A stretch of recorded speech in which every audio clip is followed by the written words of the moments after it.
Hello बच्चों, स्वागत है सभी का। तो बच्चों अध्याय 17 हमारा समाप्ति की ओर बढ़ चुका है, क्योंकि बच्चों ये लास्ट पार्ट होने वाला, जितने भी क्वेश्चन बचे हम इसमें कवर कर देंगे। बच्चों आप सभी से निवेदन है कि बच्चों एग्जाम बहुत जल्दी आ जाएगी, आपको पता भी नहीं चलेगा, इसलिए आपको बैक टू बैक तैयारी करते रहना, यानी कि समय को देखते हुए तैयारी करना, यानी कि स्मार्ट स्टडी आपको करना चाहिए। रट्टा मत मारिएगा, सीखिएगा, समझिएगा और आगे बढ़ते रहिएगा।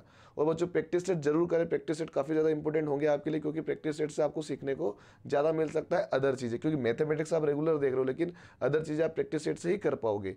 तो बच्चों स्वागत है आप सभी का। बच्चों जो पार्ट हमारा लास्ट होने वाला है, इस पर आपसे निवेदन है कि जितना हो सके उतना शेयर करो।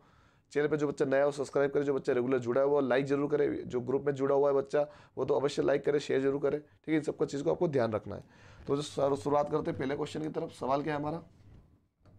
सवाल दिया गया एक साबुन की टिक्कियों की लंबाई 7 सेंटीमीटर, 5 सेंटीमीटर और ऊंचाई दे रखी 2.5 सेंटीमीटर, 2.5 सेंटीमीटर है। गत्ते के डिब्बे में जिसकी लंबाई चौड़ाई और ऊंचाई दे रखी लाइन से 56 सेंटीमीटर उसकी लंबाई है, 40 सेंटीमीटर उसकी चौड़ाई और 25 सेंटीमीटर उसकी ऊंचाई है। तो कितनी टिक्कियां हम रखी जा सकती है? बच्चों ये टोटल गत्ते का जो डिब्बा है उसमें ये वाला डिब्बा है। तो डिब्बे को हम इस प्रकार से लिख सकते हैं, उसकी लंबाई, चौड़ाई और ऊंचाई कितनी है? 25 है, ये है। और टिक्कियों की साइज जो है वो हम नीचे लिख देते हैं, क्योंकि तीनों चीज़ें गुणे में रहेंगी ना। 7 सेंटीमीटर, 5 सेंटीमीटर और दे रखा है 2.5 सेंटीमीटर। तो बच्चों क्या करें, सबसे पहले हम पॉइंट हटाएंगे।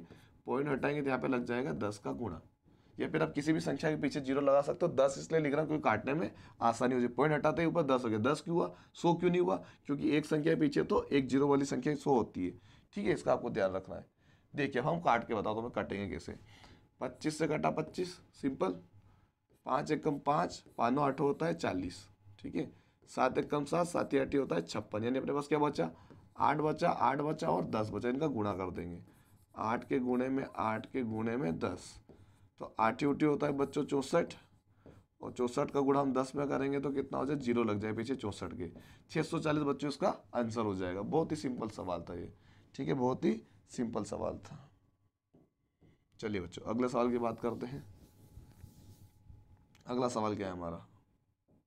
सवाल बोल रहा है 15 सेंटीमीटर भुजा वाली वर्गाकार टाइल। मतलब क्या बोल रहा है? एक टाइल है जिसकी भुजा जो है 15 है, तो वर्ग के आकार की मतलब सभी भुजाएं क्या है? बराबर ही होगी ना, 15 15 ही होगी। ठीक है, जो एक कमरे के फर्श जिसकी माप दे रखी है, कितनी दे रखी है? एक कमरा है जिसका फर्श 3.6 मीटर है और 4.5 सेंटीमीटर है। ये कमरा दे रखा है, मीटर में दे रखा है। ये असल में सेंटीमीटर में दे रखा है यहाँ पे, और ये मीटर में दे रखा है। तो भाई मीटर और सेंटीमीटर में तो फर्क होता है। टाइल से कैसे लगा? मतलब ये कमरे का अपन ने फर्श बना लिया और फर्श के अंदर अपने को ये साइज की टाइल से लगानी सेंटीमीटर की, तो ये तो मीटर में दे रखी है फर्श का, तो ये सेंटीमीटर में दे रखा है। तो इसको मीटर में चेंज करो या फिर इसको सेंटीमीटर में चेंज करो। तो सिंपल क्या होता है, सेंटीमीटर में चेंज करना आसान होता है। कोई भी मीटर में कोई संख्या दे रखी होती है तो उसमें 100 का गुणा कर दो, वो सेंटीमीटर में चेंज हो जाता है। तो अगर मैं 3.6 में अगर मैं 100 का गुणा कर दूँ तो आंसर क्या बनेगा बच्चों? सिंपल सी बात है, 2 जीरो है तो क्या हो जाएगा?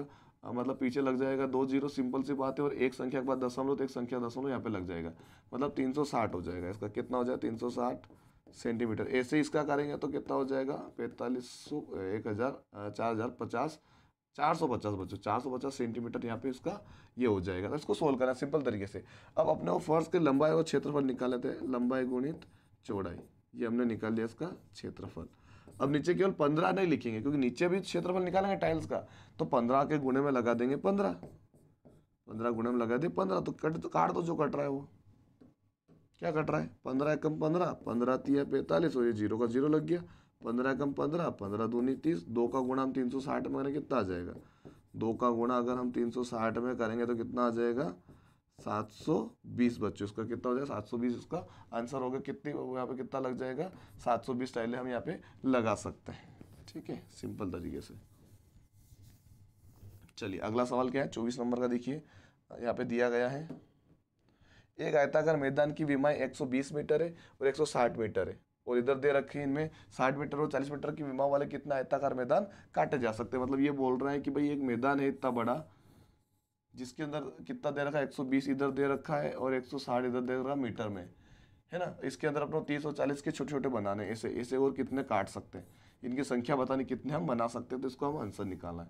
तो देखिए किस प्रकार से करेंगे, सिंपल तरीके से। देखिए मीटर में दिया है भाई, टोटल अपने पास जगह है इतनी, टोटल क्षेत्रफल है अपने पास इतना, और अपने टुकड़े किसके निकालने हैं? 30 और 40 के। 30 गुणित 40 के, इसको सोल्व कर लो, अपना आंसर है, क्योंकि ये भी मीटर में दिया था, ये भी मीटर में दिया था, तो कोई दिक्कत ही नहीं है। 2 जीरो से 2 जीरो कैंसिल हो गए, ये तो आपको पता ही है सिंपल तरीके से। ठीक है, अब काटते हैं, 3 एकम 3, 3 चौक 12, और 4 से 4 कैंसिल, बचा क्या, केवल 16। तो इसका आंसर क्या हो जाएगा बच्चों, 16 है। ऐसा आयताकार मैदान हम काट सकते हैं, इसका आंसर हो जाएगा 16। चलिए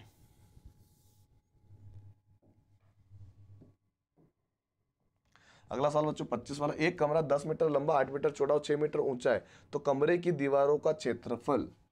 तो बच्चों कमरे की दीवारों का अगर आपको क्षेत्रफल निकालना है, कमरे की दीवारों का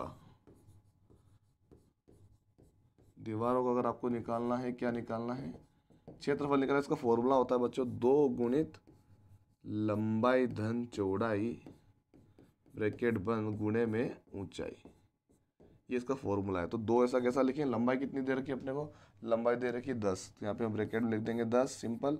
चौड़ाई कितनी दे रखी, चौड़ाई दे रखी अपने को 8, तो यहाँ पे हम लिख देंगे 8 ब्रैकेट बंद, गुणा लगाएंगे, ऊंचाई कितनी दे रखी अपने को 6, तो यहाँ पे लिख देंगे हम 6। बस इसको सोल्व कर लो, तो 2 बाहर आ जाएगा, इन दोनों को जोड़ेंगे बच्चों, यहाँ पे कुछ नहीं, मतलब होता है गुणा। 10 और 8 हो गए बच्चों 18, 10 और 8 हो गए 18 गुणे में 6, तो 18 दूनी बच्चों कितना होता है 36, और 36 में हम 6 का गुणा कर देते हैं। 36 में अगर हम 6 का गुणा करेंगे तो 6 6 36 का 6 ऐसे रहते हैं, 36 18 और 2 21, मतलब 216 बच्चों हमारा क्या हो जाएगा, वर्ग मीटर यहाँ पे आंसर हो जाएगा। ये बहुत ही सिंपल सवाल था बच्चों। चलिए आगे बात करते हैं 26 वाला क्वेश्चन। देखिए बच्चों, एक वर्गाकार खेत का क्षेत्रफल बताइए जिसकी परिमिति 60। अब यहाँ पे क्या होता है ना, परिमिति निकालनी है। परिमिति मतलब होता है परिमाप। अब जब हमको खेत का वर्गाकार क्षेत्र का निकालना क्षेत्रफल, तो मुझे भुजा ज्ञात करनी पड़ेगी। पहले क्या निकालना पड़ेगा, भुजा ज्ञात करनी पड़ेगी, जो कि भुजा में भुजा का गुणा करेगा तो अपना क्षेत्रफल निकल जाएगा।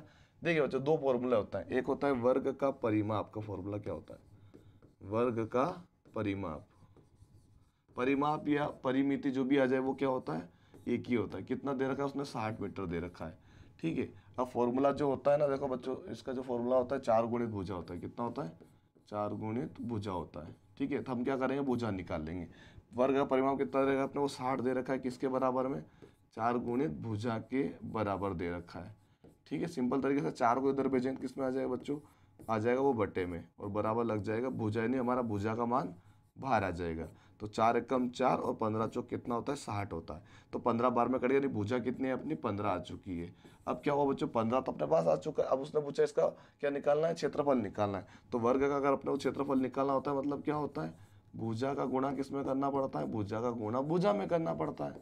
तो हम क्या करें, 15 अपने पास भुजा ही थी, तो 15 का गुणा हम किस में कर देते, 15 में कर देते। 15 में गुणा अगर 15 में करेंगे तो 15 का गुणा क्या होता है, 225 होता है। यानी 15 की घात 2 कितनी होती है, 15 का उसके होता है 225। 15 में 15 गुणा करें 225 का आंसर हो जाएगा।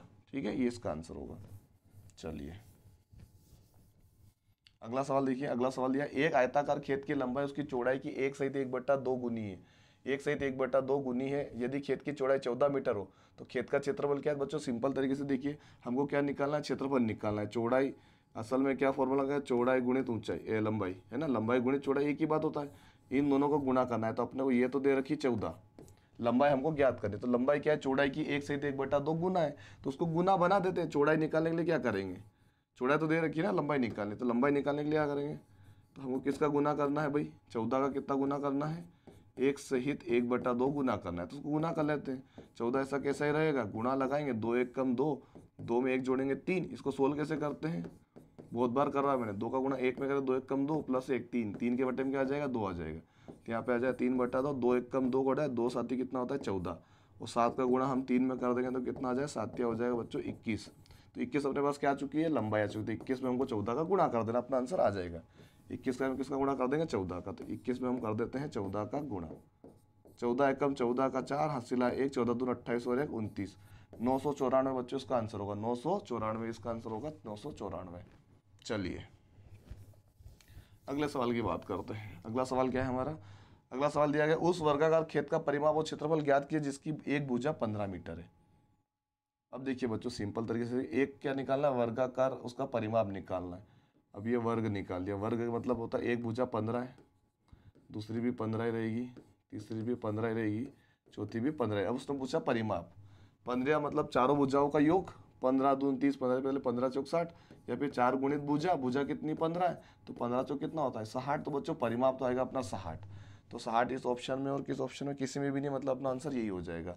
अब 225 क्या है बच्चों, इसका क्षेत्रफल निकाला तो 15 में 15 का गुणा करेंगे, यानी 15 की घात 2, 15 की घात 2 किसके बराबर होता है, 225 के बराबर होता है, इसलिए अपना आंसर कंफर्म हो गया, यही अपना आंसर है। चलिए आगे बढ़ते हैं। चलो बच्चों 29 वाला सवाल क्या दिया है, थोड़ा छोटा कर लेते हैं इसको।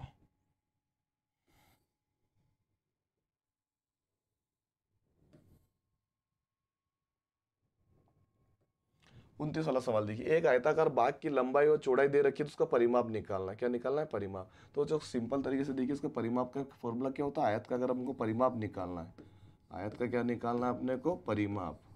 तो इसका परिमाप क्या होता है बच्चों, फॉर्मूला क्या होता है, 2 गुणित लंबाई धन चौड़ाई, इसका फॉर्मूला होता है। तो 2 ऐसा कैसा लिखेंगे, लंबाई कितनी है अपने पास, लंबाई दे रखी 400, ये लगा दिया हमने 400, धन लगाया बीच में, प्लस लगाया, और चौड़ाई कितनी दे रखी 300, ये लगा लिया। तो क्या हो जाएगा, 2 गुणे में ये 4 और 3 कितने होता है 7, और 2 जीरो के 2 जीरो, मतलब 700 हो गया। 700 गुणा हम किस में करेंगे, 200 में, 2 में करेंगे, तो 7 दूनी होता है 14, और 2 जीरो के 2 जीरो, यानी कितना परिमाप हो गया 1400, इसका आंसर हो जाएगा। 1400 मीटर क्या हो गया, इसका परिमाप हो चुका है। बहुत ही सिंपल था। चलिए आगे बढ़ते हैं। अगला क्वेश्चन बच्चों 30 वाला, एक टैंक 5 मीटर लंबा, 4 मीटर चौड़ा और 3 मीटर ऊंचा है, तो उसमें कितना पानी आ सकता है। सिंपल तरीके से देखिए बच्चों, जब 3 चीज दे रखी टैंक के अंदर, तो तीनों का क्या कर दो, गुणा कर दो, तो अपना आंसर आ जाता है। 3 चौक 12, भारतीय 36, इसका आंसर हो जाए क्या आ जाएगा, अरे 3 चौक कहाँ है, 15 चौक 5 चौक 20, और 20 दिया कितना होता है, 20 दिया होता है 60, इसका आंसर क्या आ जाएगा 60। 60 मीटर की घात 2, क्योंकि 3 संख्या गुणा करे इसलिए घात 3 लग चुकी है, ठीक है, इसका आंसर ये हो गया। चलिए लास्ट सवाल देखते हैं। लास्ट सवाल क्या है, उस वर्गाकार खेत की लंबाई बताइए जिसका क्षेत्रफल 20-25 वर्ग मीटर हो और उस खेत का परिमाप भी ज्ञात कीजिए। तो बच्चों ये इसका क्या निकालना, अपने जो अपने परिमाप निकालना है वर्ग का आकार की, तो उसकी एक भुजा हमको पता करनी होती है। उसने इस पूरे वर्ग का क्या दे दिया, टोटल वर्ग मीटर निकाल के दे दिया 2025। तो अब इसको क्या करें, 2025 को हम निकाल लेते हैं, एलसीएम से सोल्व कर लेते हैं, तो एक भुजा हमारी बाहर आ जाएगी। भैया किसका स्क्वायर आखिर में पता चल जाएगा। तो यहाँ पे पता करते हैं कि स्क्वायर है किसका आखिर में, तो करते अभी। तो देखिए पहले किससे जाएगा, 3 से जाएगा, 3 छः होता है 18, 2 बचेगा मतलब 22 हो जाएगा, 3 7 तो 21, और 3 पंजे 15, 7 5 12, 12। अब ये चला जाएगा वापिस 3 से, 3 दूनी 6, 3 दूनी 6, 3 पंजे 15, फिर 3 से जाएगा 3 7 तो 21, 3 पंजे 15, फिर 3 से जाएगा 25 या 75, फिर 3 से जाएगा 3 नहीं, अब 3 से नहीं जाएगा, 5 से जाएगा, 5 से जाएगा तो 5 एक कम 5, बच्चों में 25, और 5 एक कम 5 ही अपने पास आ गया। मतलब हमको दो दो संख्या से एक एक जोड़ा बाहर करना है। 3 आ गया, फिर 3 आ गया, फिर यहाँ पे क्या आ जाएगा 5 आ जाएगा, तो हम इसका स्क्वायर निकल जाएगा, मतलब ये किसका स्क्वायर पता चल जाएगा।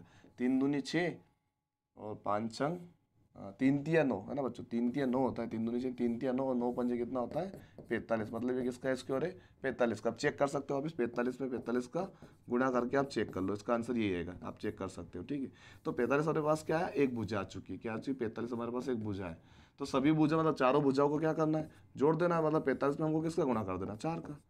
तो 4 पंजे 20 की 0, हासिल आया 2, 4 चौक 16, 17 18, 180 मीटर बच्चों टोटल क्या होगा परिमाप होगा, 180 मीटर का आंसर हो जाएगा। ये थे बच्चे हमारे सारे क्वेश्चंस पार्ट 17 के। जो बच्चा हमसे ग्रुप में जुड़ना चाहते हैं उसके लिए नंबर मैं मेंशन कर रहा हूँ, आप अगर यहाँ तक देख रहे हो तो प्लीज़ ग्रुप में जुड़िए और आप हमसे सीख सकते हो, और आपको प्रैक्टिस सेट भी मिलेगा ही मिलेगा, ठीक है।